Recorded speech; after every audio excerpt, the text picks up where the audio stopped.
Welcome to real news. ముందుగా headlines చూద్దాం. పార్వతీపురం మన్యం జిల్లా భామినిలో mega parents teachers meeting. CM Chandrababu చేతుల మీదుగా గ్యారంటీడ్ ఎఫ్ఎల్ఎన్ కార్యక్రమం ప్రారంభం. ప్రభుత్వ పాఠశాలల్లో క్లిక్కర్ విధానానికి శ్రీకారం చుట్టిన ప్రభుత్వం. విద్యార్థులు తల్లిదండ్రులతో ముఖాముఖి నిర్వహించిన సీఎం మంత్రి లోకేష్. చంద్రబాబుకు ఆహ్వానం. రాష్ట్రాల సఖ్యతపై కోమటిరెడ్డి సందేశం. తెలంగాణ ఏపీ కలిసి నడవాల్సిన అవసరం ఉందని కోమటి స్పష్టం. గ్లోబల్ సమ్మిట్ కోసం చంద్రబాబును ఆహ్వానించిన కోమటిరెడ్డి. హైదరాబాద్ అభివృద్ధి విజన్ 2020 ప్రతిబింబమేనని కోమటి వ్యాఖ్య.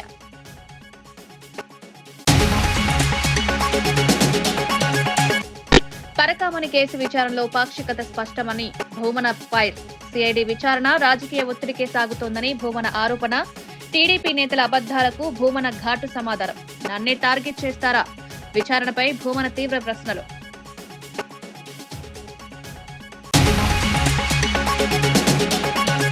కాంగ్రెస్ విజయోత్సవాలు ప్రజలకి అవమానమన్న ఏలేటి. 2 ఏళ్ల పాలన విఫలం. విజయోత్సవాలపై ఏలేటి ఘాటు విమర్శ. హామీలు నెరవేర్చని కాంగ్రెస్ కు సంబర హక్కు లేదన్న ఏలేటి. రుణమాఫీ ఎక్కడ? కాంగ్రెస్ సంబరాలపై ఏలేటి అసహనం.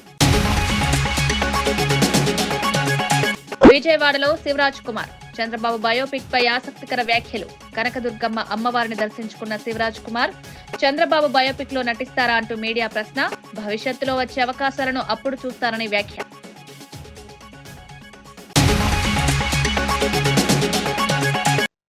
రాష్ట్ర భవిష్యత్తు పూర్తిగా పిల్లల ప్రతిభ, విద్యా నాణ్యతపై ఆధారపడి ఉంటుందని ముఖ్యమంత్రి చంద్రబాబు స్పష్టం చేశారు. తాజాగా ఒక పాఠశాల కార్యక్రమంలో పాల్గొన్న ఆయన విద్యార్థుల జ్ఞానం, అవగాహన, టెక్నాలజీపై పట్టును పరిశీలించి ఆశ్చర్యం వ్యక్తం చేశారు. పిల్లల ప్రతిభను సరిగా దారితీస్తే ప్రపంచ స్థాయిలో తమ సామర్థ్యాన్ని నిరూపించగలరన్నారు. రాష్ట్రంలో విద్యా వ్యవస్థను పూర్తిగా ఆధునీకరించేందుకు ప్రభుత్వం ఇప్పటికే పలు చర్యలు చేపట్టిందని, డిజిటల్ లెర్నింగ్, ఆధునిక తరగతులు, నాణ్యమైన బోధన వంటి అంశాలపై ప్రత్యేక దృష్టి సారిస్తున్నామన్నారు. పిల్లలకు అవకాశాలు, సదుపాయాలు, సరైన మార్గదర్శనం అందితే వారే దేశాన్ని నడిపించే నాయకులుగా ఎదుగుతారని భావిస్తున్నట్లు సీఎం పేర్కొన్నారు. తల్లిదండ్రులు, ఉపాధ్యాయులు, సమాజం కలిసి పిల్లల భవిష్యత్తును నిర్మించాల్సిన అవసరాన్ని కూడా ఆయన గుర్తు చేశారు. ప్రతి సంవత్సరం ఒక ప్రాజెక్టు చేయాలి, గ్రూప్ గా చేయాలి, ఇండివిజువల్ గా చేయాలి.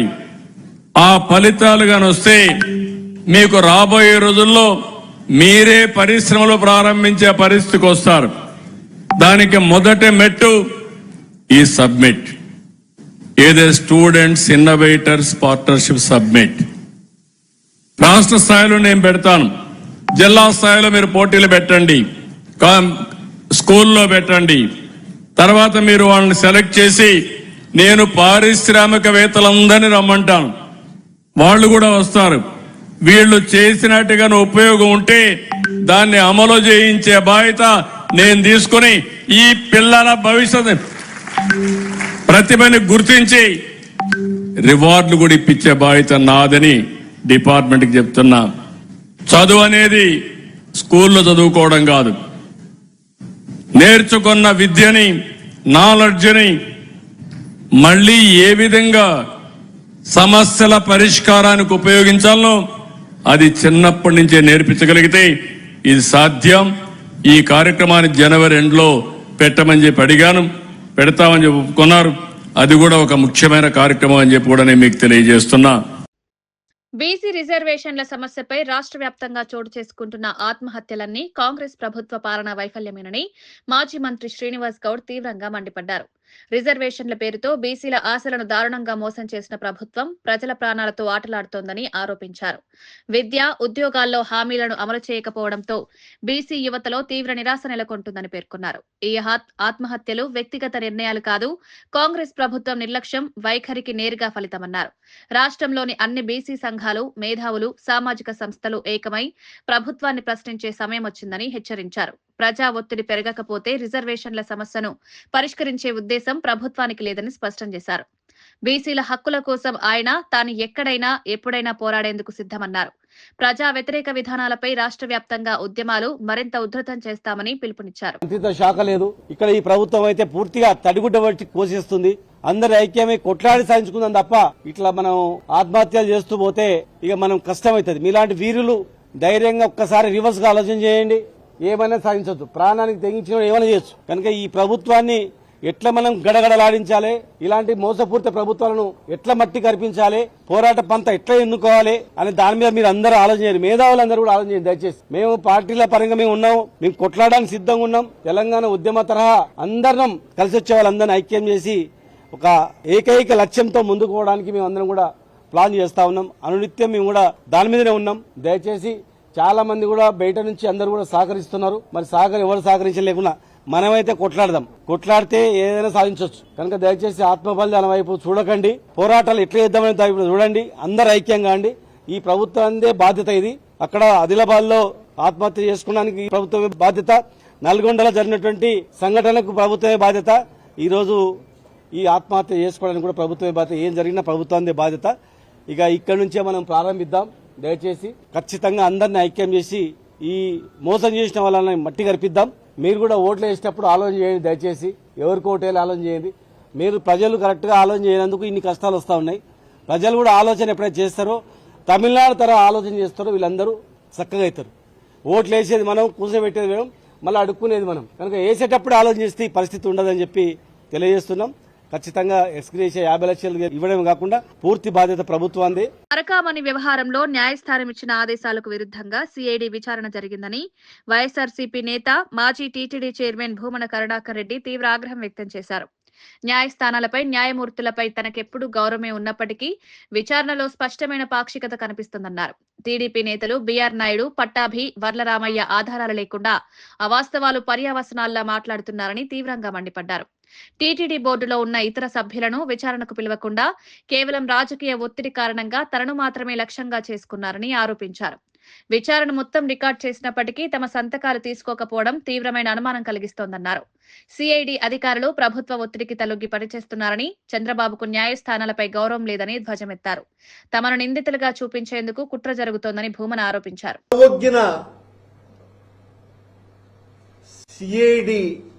ఏసీబీ అధికారులు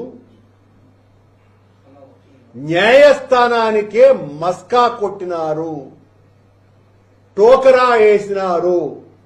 న్యాయస్థానం ఆదేశాల ముసుగును వేసుకొని మమ్మల్ని దోషులుగా, నిందితులుగా, నేరస్తులుగా, దొంగలుగా గత 3 నెలలుగా నిరంతరము ఈ పత్రికలలోనూ, ఈ ప్రసార మాధ్యమాలలోనూ మమ్మల్ని తిట్టించటానికే ఈ విచారణను సాగించినారు.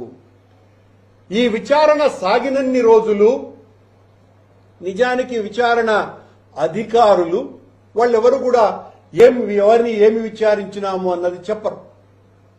కానీ మరుసటి రోజున చంద్రబాబు గారిని మోసేటువంటి పత్రికలు ఆ విచారణ తతంగాన్ని రికార్డు చేసి దానికి సంబంధించి మా దగ్గర సంతకాలు తీసుకోనే లేదు.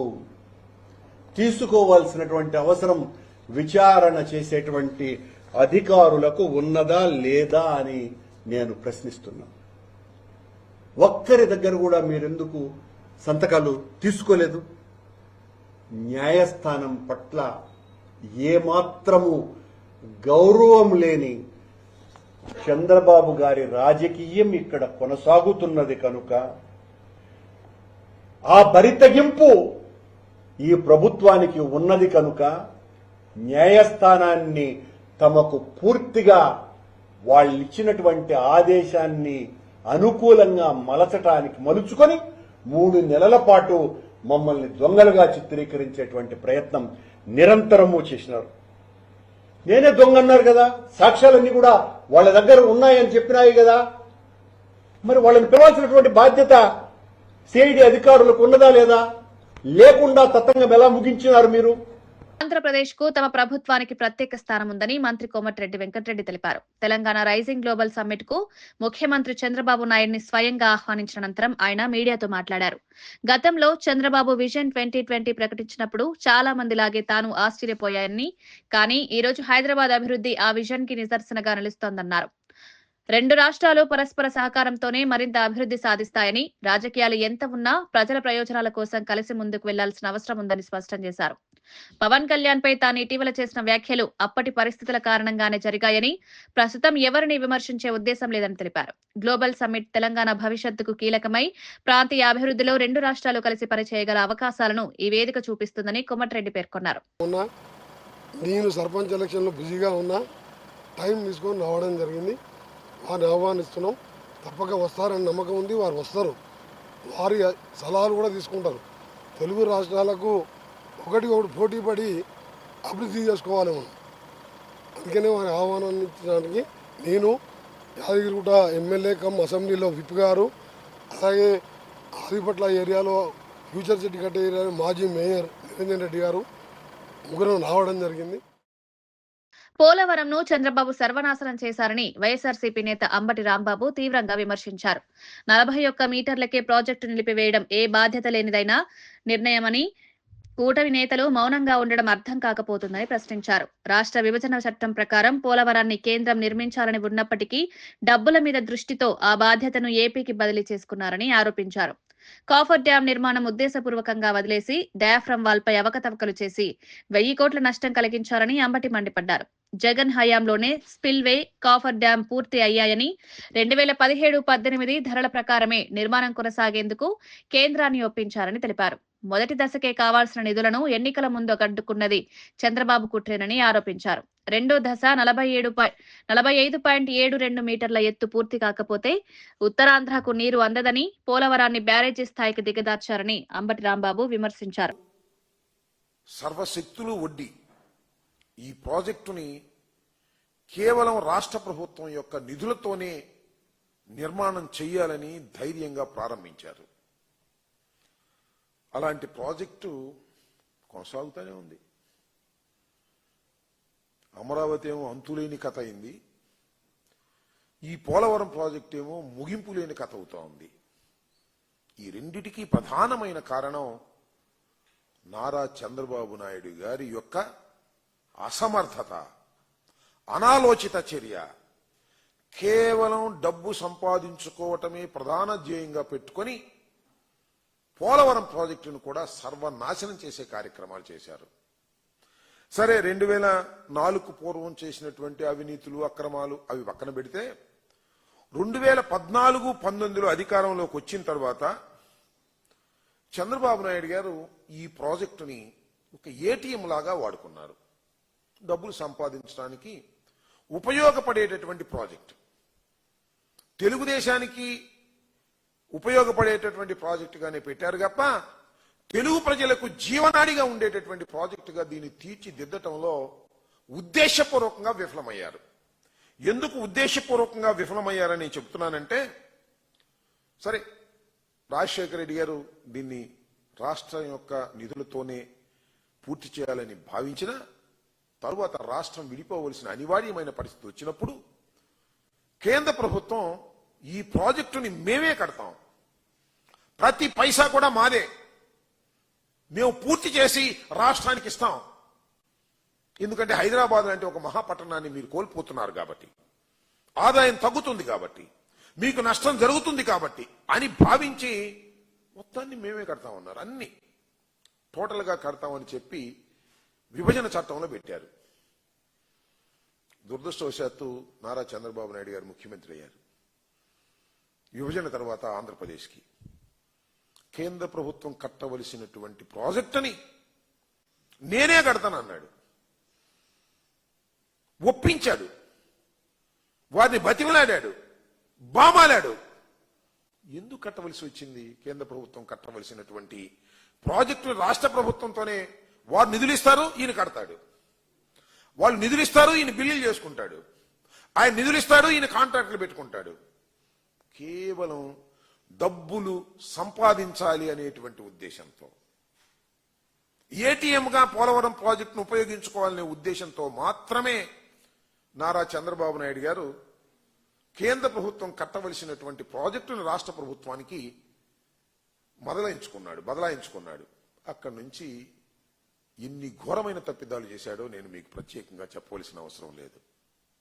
నిర్మాణం చేసేటప్పుడు క్రమాన్ ప్రకారం, ప్రోటోకాల్ ప్రకారం నిర్మాణం చేయలేదు. అనేక సందర్భాల్లో చెప్పాం, ఇవాళ కూడా చెప్తున్నాను. ఇవాళ ఎందుకు చెప్తున్నా అంటే, పార్లమెంట్లో ఒక ప్రశ్నకు సమాధానంగా మరి కేంద్ర జలశక్తి శాఖ మంత్రి గారు కొన్ని వివరణ ఇచ్చాడు. దాన్ని ప్రస్తావన చేయటం కోసమే నేను ప్రధానంగా ముందు కొంత ఉపోద్ఘాతం చెప్తున్నాను. చంద్రబాబు నాయుడు గారు ఏది సక్రమంగా చేయలే. కాఫర్ డ్యాము నిర్మాణం చేయవలసింది, కాఫర్ డ్యాములు రెండు నిర్మాణం చేసి డయాఫ్రమ్ వాల్ కట్టవలసినటువంటి ప్రోటోకాల్ ఉంటే డయాఫ్రమ్ వాల్ కట్టేశాడు. స్పిల్వే కట్టలేదు, స్పిల్ ఛానల్ పూర్తి చేయలేదు, అప్రోచ్ ఛానల్ పూర్తి చేయలేదు, నది డైవర్షన్ పూర్తి చేయలేదు. చివరికి 1000 కోట్లతో సుమారుగా 1000 కోట్లతో నిర్మించినటువంటి డయాఫ్రమ్ వాల్ కొట్టుకుపోయింది. ఎక్కడ జరగదు ప్రపంచంలో. ఇది మన పోలవరంలో జరిగింది, మన చంద్రబాబు నాయుడు గారి వల్ల జరిగింది. అదేమంటే మా మీద రుద్దేటటువంటి ప్రయత్నం చేస్తాడు. అనేక సందర్భాల్లో చెప్పా బహిరంగ చర్చకు సిద్ధము అని, కానీ సమాధానం చెప్పరు. బుకాయించే కార్యక్రమం, ఎల్లో మీడియా ఉంది కదా అని పుంఖాలుగా బుకాయించే కార్యక్రమాలు మా మీద, నా మీద, జగన్మోహన్ రెడ్డి గారి మీద విచ్చలవిడిగా తప్పుడు ప్రచారం చేసేటటువంటి కార్యక్రమాలు చేస్తారు. కేవలం డయాఫ్రమ్ వాల్ కొట్టుకుపోవడానికి కారణం నారా చంద్రబాబు నాయుడు గారు చేశాడు. భవానీపురంలో జరిగిన కూల్చివేత ఘటనపై విజయవాడ వెస్ట్ వైఎస్ఆర్సీపీ ఇన్ఛార్జ్ వెల్లంపల్లి శ్రీనివాస్ తీవ్ర ఆగ్రహం వ్యక్తం చేశారు. చిన్న పిల్లలు, పెద్దలతో ఉన్న ఇళ్లలోని కుటుంబాలను భయపెట్టి బయటకు తరిమేయడం అమానుషమన్నారు. కోర్టు డిసెంబర్ 31 వరకు ఇచ్చిన గడువును నిర్లక్ష్యంగా పక్కన పెట్టి కూటమి ప్రభుత్వ అధికార మదంతో వ్యవహరించిందని ఆరోపించారు. పోలీసులు, రౌడీలు, బ్లేడ్ బ్యాచ్ కలిసి కర్కోటకంలా ఫ్లాట్ కూలగొట్టడం రాష్ట్రంలో ఎప్పుడూ చూడని దారుణమని విమర్శించారు. ప్రజల ఆస్తులను రక్షించాల్సిన ప్రభుత్వం స్వయంగా విధ్వంసానికి పాల్పడడం ప్రజాస్వామ్యానికి మచ్చ అని పేర్కొన్నారు. బాధిత కుటుంబాలు రాత్రికి రాత్రి రోడ్డుపైకొచ్చి తీవ్ర ఆందోళనలు ఉన్నాయని తెలిపారు. బాధితులపై కఠిన చర్యలు తీసుకునే వరకు పోరాడతామని, ప్రజా హక్కుల కోసం వైఎస్ఆర్సీపీ పూర్తిగా ప్రజలతో నిలుస్తుందని వెల్లంపల్లి స్పష్టం చేశారు. నవంబర్ 4నే డిసెంబర్ 31 వరకు కూడా వాళ్ళకి వ్యవధి ఇచ్చారు సుప్రీంకోర్టు నుంచి. అయినా గానీ వీటిని పక్కన పెట్టేసి టెక్నికల్ ఇష్యూస్ చూపెట్టి అధికార మదముతో, ఎందుకంటే వీళ్ళు ఈ ఇష్యూ జరుగుతున్న నుంచి తెలుగుదేశం పార్టీ ఆఫీస్ లో నారా లోకేష్ గారు కంప్లైంట్ ఇచ్చారు, జనసేన ఆఫీస్ లో పన్నులు కడుతున్నారు, కరెంట్ ఉంది, వాటర్ సప్లై ఉంది, ప్రతిదీ కూడా ఆన్ రికార్డ్ గా వీళ్ళు ఇక్కడ నివసిస్తుంటే వాళ్ళు ఏదో మేము కోర్టులో మేము ఆర్డర్ తీసుకొచ్చామని చెప్పని సుప్రీంకోర్టులో టైం ఉన్నప్పటికీ కూడా వాటిని నిర్దాక్ష్యంగా కూల్చేసి, పాపం చిన్నపిల్లలు ఉన్నా గానీ వాళ్ళు బయట పడేసి వాళ్ళు చెప్తున్నారు మా ఇంట్లో కుక్క పిల్లలు ఉన్నారంటే వాటిని కూడా స్వచ్ఛస్తామనండి అని చెప్పనే విధంగా ఎవరో గిరి అని చెప్పి ఒక అతనంట. మరి పోలీసు అధికారులు ఇష్టం వచ్చినట్టు ఎవరైతే ఈ గోండాకు సంబంధించిన కొంతమంది వీళ్ళు తాగేసి ఇష్టం వచ్చినట్టుగా వీళ్ళని బయట పంపించడమే చాలా బాధాకరం. అదే చెప్తుందమ్మా, పెన్షన్ వస్తుంది నాకు 4000 రూపాయలు అని చెప్పని. నేను నిన్న కూడా చెప్పాను, చంద్రబాబు నాయుడు గారు ప్రతి నెల 1st తారీఖు పెన్షన్ కి వెళ్తారు, అదే పెన్షన్ కి ఇవ్వడానికి రావచ్చు, ఇక్కడికి చూడొచ్చు కదా. ఇక్కడ కేవలం ఇది అంతా కూడా వాళ్ళకి తెలిసే, వాళ్ళ కనుసన్నుల్లోనే పూర్తిగా స్థానిక ఎంపీకి తెలుసు, స్థానిక ఎమ్మెల్యేలు తెలుసు, ప్రజాప్రతినిధి అండతోనే ఈ కార్యక్రమం చేపట్టారు. ఇది కూల్చేసిన తర్వాత ఎవరైతే లేడీస్ ని ఇబ్బంది పెట్టి జుట్టు పట్టుకొని లాక్ రావడం కానివ్వండి, చేతులు పట్టుకొని లాక్ రావడం కానివ్వండి, వాళ్ళ పేర్లతో కంప్లైంట్ పెడితే ఇప్పటి వరకు కూడా ఎందుకు కంప్లైంట్ ఫైల్ చేయట్లేదు వాళ్ళ మీద? మీరు వీళ్ళు ఇచ్చిన కంప్లైంట్ ఎందుకు ఫైల్ చేయట్లేదు? ఎందుకు మీరు వన్ సైడ్ గా మీరు నటిస్తున్నారు? వన్ సైడ్ గా ఎందుకు చేస్తున్నారు? వీళ్ళు కంప్లైంట్ ఇచ్చారు, అదే విధంగా ఇతరులు కూడా కంప్లైంట్ ఇచ్చారు. వీళ్ళ కంప్లైంట్స్ మాత్రం తీసుకున్న పరిస్థితి లేదు. ఏదైతే ఈ రాజకీయ పార్టీ నాయకులు, ఎవరైతే అధికార పార్టీ నాయకులు అండ ఉందో, ఎవరైతే దగ్గరుండి బలవంతంగా కూల్పించారో వాళ్ళు పెట్టిన కంప్లైంట్ మాత్రం మీరు తీసుకుంటున్నారు. ఎంతవరకు న్యాయం అండి? అంటే వీళ్ళందరూ ఆడవాళ్ళు కాదా? వీళ్ళందరూ ఆడవాళ్ళు కాదా అంటున్నా. వాళ్ళని మగవాళ్ళు చేతులు పట్టి లాగేయచ్చా బయటికి? బూతులు తిట్టచ్చా? ఇష్టం వచ్చినట్టు మాట్లాడచ్చా? అది కూడా పోలీసులు అడ్డం పెట్టుకొని, పోలీసులు పక్కనే పెట్టుకొని ఈ విధంగా అరాచకాలు చేస్తుంటే అసలు ఎక్కడ జరుగుతుంది పరిపాలన?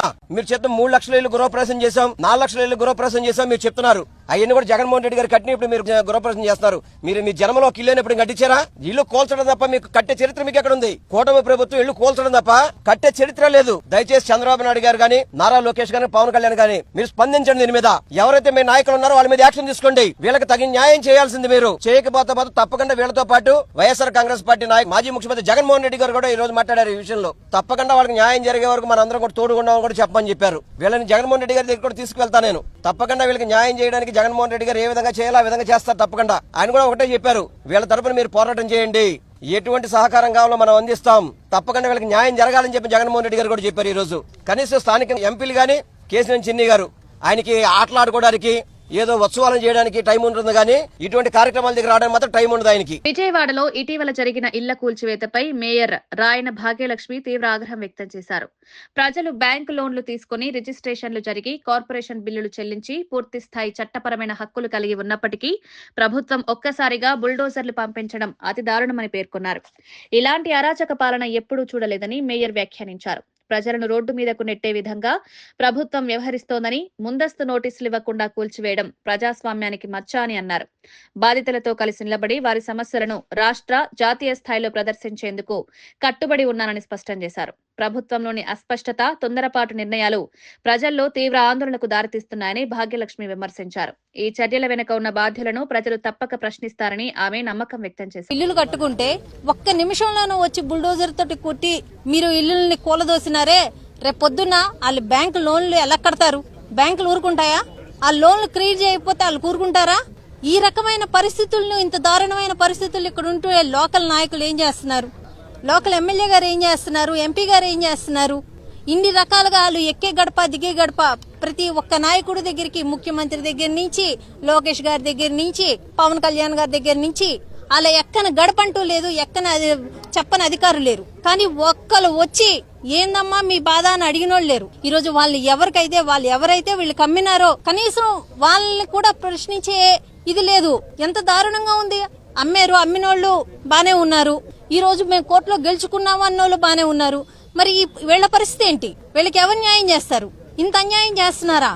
ఇంత దారుణమైన పరిస్థితులను నెలకొల్పుతుంటే, ఒక సిటీలో ఇలాంటి దారుణమైన పరిస్థితులను నెలకొల్పుతుంటే బీసీ రిజర్వేషన్ల అంశంపై ముఖ్యమంత్రి రేవంత్ రెడ్డి, టీపీసీసీ అధ్యక్షుడు మహేష్ కుమార్ గౌడ్ పై బీసీ సంఘాలు చేస్తున్న విమర్శలు సరైనవి కావని Hyderabad market committee vice chairman Kotla Srinivas స్పష్టం చేశారు. బీసీలకు న్యాయం చేసే దిశగా నిజాయితీగా పనిచేస్తున్న ఏకైక ప్రభుత్వం కాంగ్రెస్దేనన్నారు. ఎన్నికల్లో ఇచ్చిన హామీలను అమలు చేయడానికి ప్రభుత్వం క్రమబద్దమైన విధానంతో ముందుకు సాగుతుందని, ఆ ప్రక్రియను అర్థం చేసుకోకుండా విమర్శలు చేయడం తగదని పేర్కొన్నారు. బీసీల అభివృద్ధి, విద్య, ఉద్యోగాలు, ఆర్థిక శక్తివంతీకరణ కోసం ప్రత్యేక చర్యలు ఇప్పటికే ప్రారంభమయ్యాయని తెలిపారు. సమాజం మొత్తం అభివృద్ధి చెందాలంటే బీసీలు బలపడాలని, ఆ దిశగా ప్రభుత్వం స్పష్టమైన రోడ్ మ్యాప్ తో పనిచేస్తోందన్నారు. రాజకీయ ప్రయోజనాల కోసం కొందరు చేస్తున్న విమర్శలను పట్టించుకోవద్దని, బీసీలకు కాంగ్రెస్ ప్రభుత్వం అండగా ఉంటుందని కోట్ల శ్రీనివాస్ భరోసా ఇచ్చారు. మద్దతుగా నిలబడి ఆ రోజు మరి జంతర్ మంతర్ లో విజయం చేసే సంగతి బీసీ సంఘాలు మర్చిపోయినాయి. అదే విధంగా మీరు రాష్ట్ర బంద్ ఇస్తే సాక్షాత్తు మా పిసిసి అధ్యక్షుడు బొమ్మ మహేష్ కుమార్ గౌడ్ గారు పాల్గొని కాంగ్రెస్ పార్టీ మద్దతు, ఆ రోజు ప్రభుత్వంలో మేము ఉన్నప్పటికీ కూడా మీ బంద్కు మద్దతు తెలిపిన సంగతి మర్చిపోయి ఈరోజు రేవంత్ రెడ్డి గారి మీద, అదేవిధంగా మా పిసిసి ప్రెసిడెంట్ మీద అవాకు చెవాకులు పేరడము తగదని సందర్భంగా హైదరాబాద్ ను భవిష్యత్ తరాల అవసరాలకు తగిన విధంగా అభివృద్ధి చేసే స్పష్టమైన ప్రణాళికతో కూటమి ప్రభుత్వం ముందుకు సాగుతోందని TPCC general secretary doctor Charan Kaushik Yadav తెలిపారు. హైదరాబాద్ ను కాలుష్య రహిత నగరంగా సుస్థిర అభివృద్ధి దిశగా నడిపించేందుకు హిల్ట్ పాలసీని ప్రభుత్వం తీసుకువచ్చిందన్నారు. కాకుండా హైదరాబాద్ సిటీలో కూడా కొన్ని ప్రాంతాల్లో కాలుష్యం ఎదిలే ఇండస్ట్రీస్ పెద్ద ఎత్తున ఉన్నాయి కాబట్టి అవన్నిటిని కూడా జోన్ చేంజ్ చేసినట్లయితే ప్రధానంగా కంపెనీలు పెట్టుకున్న వాళ్ళకి లాభదాయకం ఉంటుంది. అదే కాకుండా వాళ్ళు బయటికి వెళ్ళి భూములు కూడా కొనుగోలు చేస్తానికి ఈజీగా ఉంటుందని చెప్పి ప్రభుత్వం భావించి ఒక గొప్ప నిర్ణయం తీసుకొని 45 రోజులలో ప్రాసెస్ కంప్లీట్ చేస్తాం, 9 రోజుల కాలం పాటు టైం ఇస్తే దాన్ని రాజకీయం చేసే ప్రయత్నం బీఆర్ఎస్ పార్టీ కేటీఆర్ గారు చేస్తూ ఉన్నాడు. ఏకంగా భూ యజమానులను బెదిరించే ప్రయత్నం కేటీఆర్ గారు చేస్తా ఉన్నారు. మెడికల్ కాలేజీల ప్రైవేటీకరణ రాష్ట్రానికి తీవ్రమైన నష్టం చేస్తుందని వైఎస్ఆర్సీపీ నేత, మాజీ మంత్రి సీదిరి అప్పలరాజు మండిపడ్డారు. ప్రజా సంపదను అక్రమంగా దోచుకునే ప్రయత్నం ఇదే తప్ప అభివృద్ధి కాదని ఆయన ఆగ్రహం వ్యక్తం చేశారు. ప్రైవేటీకరణను ఆపాలని నిరంతరం పోరాటం చేస్తున్నామన్న అప్పలరాజు, తమ మాట వినకుండా ప్రభుత్వం ప్రజలకు అందుబాటులో ఉండాల్సిన వైద్యాన్ని వ్యాపారం చేస్తోందని విమర్శించారు. 16 నెలల్లోనే 2.5 లక్షల కోట్లకు పైగా అప్పులు చేసి రాష్ట్రాన్ని అప్పుల బారిలోకి నెట్టారని ఆరోపించారు. అదే సమయంలో జగన్ హయాంలో నాడు నేడు వంటి పథకాలతో విద్యా సంస్థల రూపురేఖలు మారినప్పుడు దాన్ని విధ్వంసమని విమర్శించిన చంద్రబాబు, ఇప్పుడు చేస్తున్న అప్పు పాలన అసలు విధ్వంసమన్నారు. ప్రజాస్వామ్యంలో ప్రజలే యజమానులు, వారి ఆస్తులను ప్రైవేట్ చేతుల్లోకి ఇవ్వడం తీవ్ర అన్యాయమని అప్పలరాజు హెచ్చరించారు. ప్రభుత్వ నిర్ణయాన్ని వెంటనే వెనక్కి తీసుకోవాలని ఆయన డిమాండ్ చేశారు. మేము ఆపేసింది మీరు, ప్రతి పిల్లవాడు అవసరమైతే ఇంటి దగ్గర చదువుకోవాలని ట్యాబ్లు ఇచ్చింది మేము, ఆపేశారు మీరు. డిజిటల్ క్లాస్ రూమ్స్ తయారు చేసింది మేము, ఈ 16 నెలల కాలంలో ఒక్కటంటే ఒక్క కొత్త డిజిటల్ క్లాస్ రూమ్ తయారు చేయనటువంటి చేతకాని ప్రభుత్వం మీరు అని నేను అడుగుతా ఉన్నాను. ఏది విధ్వంసం? దీనిపైన ప్రజలందరూ కూడా చర్చించాల్సినటువంటి అవసరం ఉంది. చంద్రబాబు గారు మాట్లాడితే ఈ మాట మాట్లాడుతూ ఉన్నారు, విధ్వంసం చేశారు, విధ్వంసం చేశారు, విధ్వంసం చేశారు. ఈ రాష్ట్రాన్ని విధ్వంసం చేసి సర్వనాశనం చేస్తుంది మీరు అని నేనైతే అభిప్రాయపడతా ఉన్నా. అన్ని రంగాల్లో కూడా ఏం మాట్లాడుతున్నారు మీరు?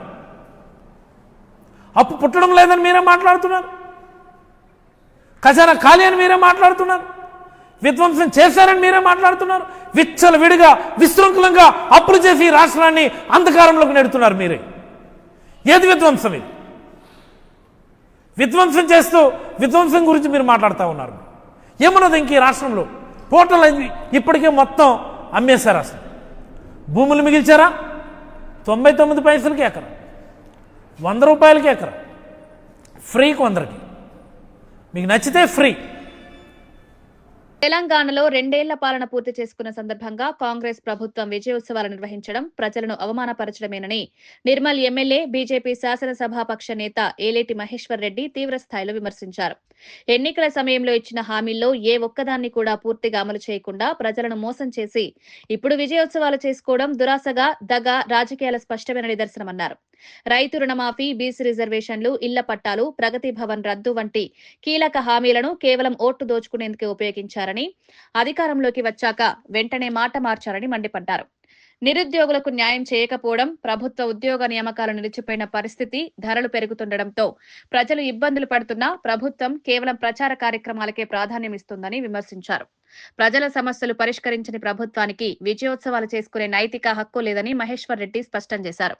వరకు దాన్ని చట్టసభలో బిల్లు పెట్టే దమ్ము లేనటువంటి రేవంత్ రెడ్డి రోజు ఏ ముఖం పెట్టుకుని విజయోత్సవాలు చేసుకుంటున్నావు, ఏ ముఖం పెట్టుకుని ఆదిలాబాద్కి నువ్వు విజయోత్సవాల పేరు మీద వచ్చినావో ప్రజలకు సమాధానం చెప్పాలని కోరుతా ఉన్నాను.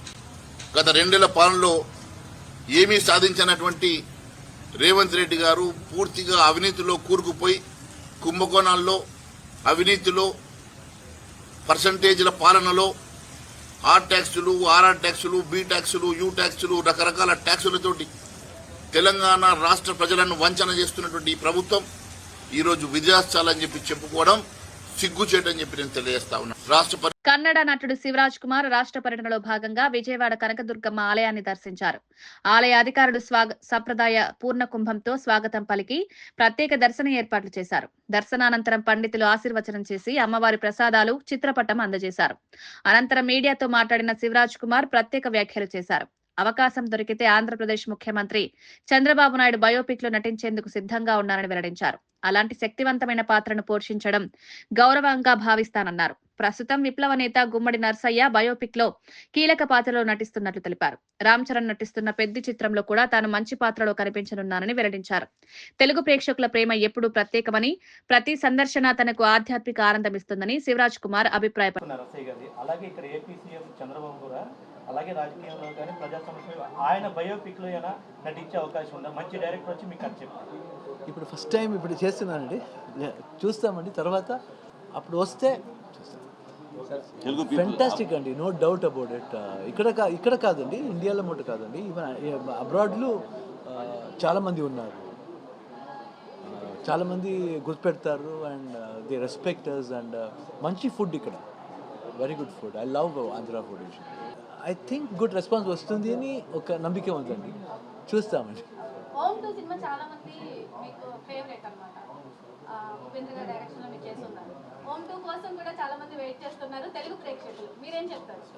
ఉపేంద్ర, అలాగే ఉపేంద్ర చెప్పానండి, ఉపేంద్ర ప్లీజ్ స్టోరీ చేయండి ఓం 2ని.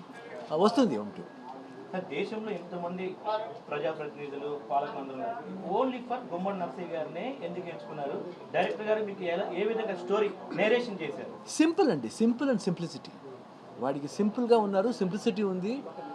అదే టైంలో ఒక ఎయిమ్ ఉంది, ఏం చేయాలి అని ఎయిమ్ ఉంది, ఇంటెన్షన్ ఉండాలి. సింపుల్ అండ్ సింప్లిసిటీ ఉంటే చాలండి, చాలండి.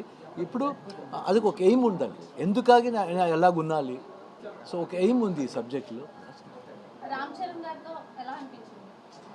I love him అండి. Only one thing I can say, I love Ram Charan. చెప్తా 100%. Yes yes.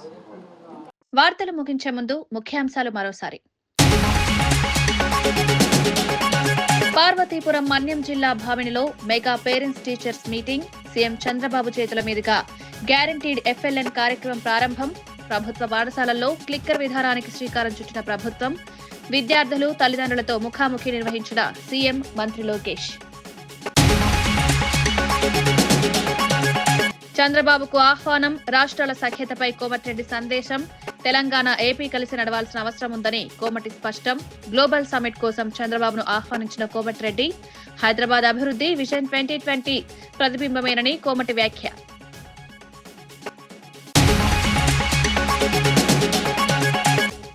పరకామణి కేసు విచారణలో పాక్షికత స్పష్టమని భూమన ఫైర్. సిఐడి విచారణ రాజకీయ ఒత్తిడికే సాగుతోందని భూమన ఆరోపణ. టీడీపీ నేతల అబద్దాలకు భూమన ఘాటు సమాధానం. నన్నే టార్గెట్ చేస్తారా? విచారణపై భూమన తీవ్ర ప్రశ్నలు.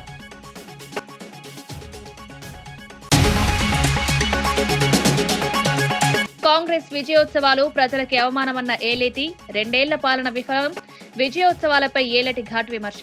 హామీలు నెరవేర్చని కాంగ్రెస్ కు సంబర హక్కు లేదన్న ఏలేటి. రుణమాఫీ ఎక్కడ? కాంగ్రెస్ సంబరాలపై ఏలేటి అసహనం. విజయవాడలో శివరాజ్ కుమార్. చంద్రబాబు బయోపిక్ పై ఆసక్తికర వ్యాఖ్యలు. కనకదుర్గమ్మ అమ్మవారిని దర్శించుకున్న శివరాజ్ కుమార్ చంద్రబాబు బయోపిక్ లో నటిస్తారా అంటూ మీడియా ప్రశ్న. భవిష్యత్తులో వచ్చే అవకాశాలను అప్పుడు చూస్తారని వ్యాఖ్య.